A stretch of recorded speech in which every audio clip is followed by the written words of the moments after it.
जो प्रारब्ध से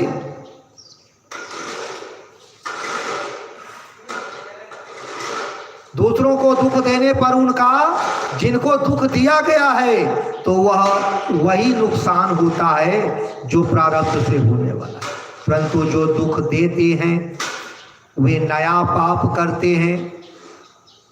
जिसको दुख दिया गया उसका तो पुराना कट गया, लेकिन जिसने दिया वो उसने नया पाप कर लिया। यानी कि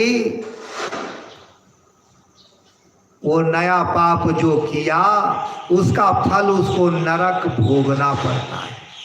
इतना ही नहीं, दुराचारों के द्वारा जो नए नए पाप होने के बीज बोए जाते हैं, उन दुराचारों के द्वारा अहंता में जो दुर्भाव बैठ जाते हैं, उनसे मनुष्य का बहुत भयंकर नुकसान होता है।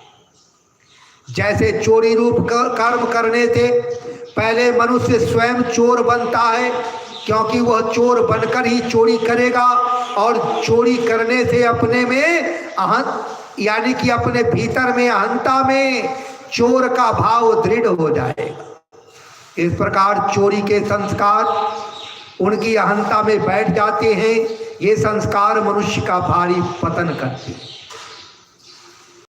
उससे बार बार चोरी रूप पाप करवाती हैं और फल स्वरूप नरकों में ले जाके गिराती हैं।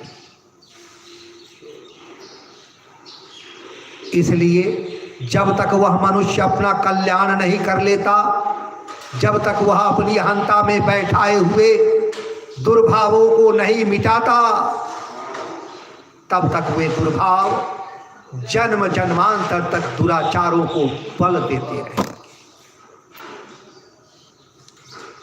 उकसाते रहेंगे और उनके कारण वे असुर योनियों में तथा उससे भी भयंकर नरक आदि में दुख संताप आपद आदि पाते रहेंगे। उन आसुरी योनियों में भी उनकी प्रकृति और प्रवृत्ति के अनुसार यह देखा जाता है कि कई पशु पक्षी भूत पिशाच कीट पतंग आदि सौम्य प्रकृति प्रधान होते हैं और कई क्रूर प्रकृति प्रधान होती है।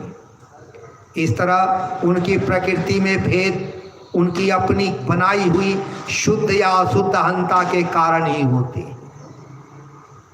इसलिए उन योनियों में अपने अपने कर्मों का फल भोग होने पर भी उनकी प्रकृति के भेद वैसे ही बने रहते हैं। इतना ही नहीं, संपूर्ण योनियों को और नरकों को भोगने के बाद किसी क्रम से अथवा भगवत कृपा से उनको मनुष्य शरीर प्राप्त हो भी जाता है,